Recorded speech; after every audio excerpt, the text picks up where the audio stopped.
Have you ever walked away from an interaction with somebody and thought, what the hell was that? Why was I acting like that? That's not even me.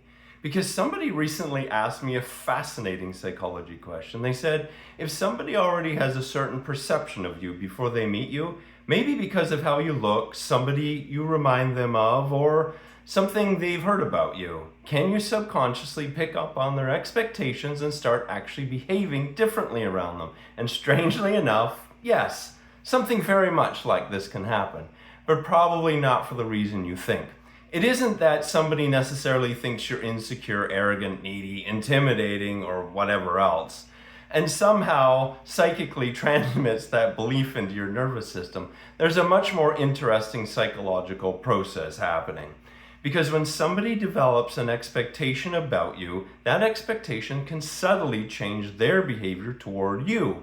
Maybe their facial expressions are slightly different, their eye contact, their posture, the warmth in their voice, how quickly they respond, the questions they ask, whether they lean toward you or away from you, whether they seem curious about you or suspicious of you. And here's where things get fascinating. You don't have to consciously notice any of this. Your brain and nervous system are constantly processing enormous amounts of social information outside of conscious awareness. So consciously you're thinking, everything seems fine. Meanwhile, another part of your system may already be registering, something is different here. I'm being evaluated. This person doesn't trust me. I don't feel completely accepted here. And now we get to the part I find really interesting, because their perception of you doesn't necessarily create a new personality in you.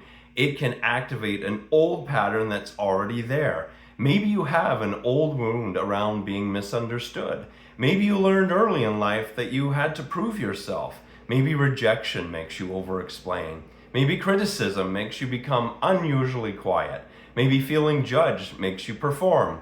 Maybe uncertainty makes you people please. Maybe somebody withdrawing warmth causes you to suddenly become anxious and start trying harder to connect. These patterns can sit relatively dormant. You can go months or even years without seeing some of them, until you encounter exactly the right interpersonal environment that activates one, and suddenly you're behaving differently. Then you leave the interaction and think, who the hell was that? Here's where it gets even stranger. Imagine somebody meets you already believing this person is arrogant. Because they believe that, they're slightly colder toward you. They're skeptical, they challenge you more. Their facial expressions communicate subtle disapproval. You don't consciously know that they're thinking that you're arrogant, but your nervous system detects that something isn't right. Now, suppose your old pattern isn't arrogance at all. Your old pattern is, I hate being misunderstood. I need people to understand who I really am. So you start explaining yourself. You become more controlled, maybe slightly defensive. You start trying to demonstrate your competence. And the other person watches all of this and thinks, see, I knew they were arrogant. And now you've created an extraordinary interpersonal feedback loop. Their expectation changes their behavior changes the social environment, your nervous system detects that environment activates one of your implicit patterns, your behavior changes. And your changed behavior appears to confirm their original expectation. Psychology has several concepts that overlap with this. Interpersonal expectancy effects, behavioral confirmation, self-fulfilling prophecy, and depending on the situation, social evaluative threat and state-dependent behavior can become part of the picture as well. But there's an important distinction here. Somebody else's perception of you is not necessarily revealing some hidden truth about you. And the behavior they evoke from you isn't necessarily your personality. There is a difference between a trait and a state. A trait is something relatively characteristic of how you operate across situations.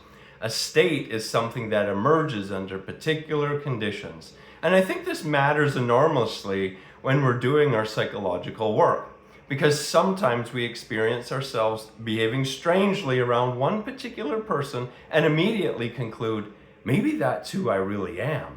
Not necessarily. A better question might be, what was happening inside of me in that environment? What did I perceive? What did my nervous system respond to? What old pattern became active? What was I suddenly trying to protect?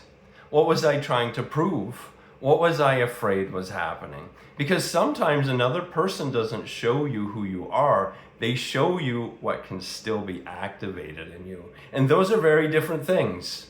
That's also why healing isn't simply learning intellectually that you're safe, worthy, lovable, competent, or enough. Some patterns don't appear when you're sitting alone journaling.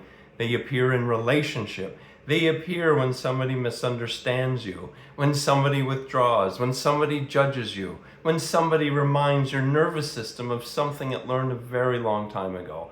And suddenly you meet a version of yourself you thought you'd already left behind. That doesn't mean all of your healing disappeared. It simply means you just discovered another doorway into the pattern. And instead of walking away saying, what the hell is wrong with me?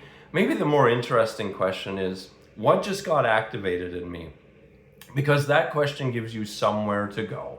And sometimes the strangest interactions we have with other people become mirrors, not necessarily of who we are, but of what our nervous system still remembers.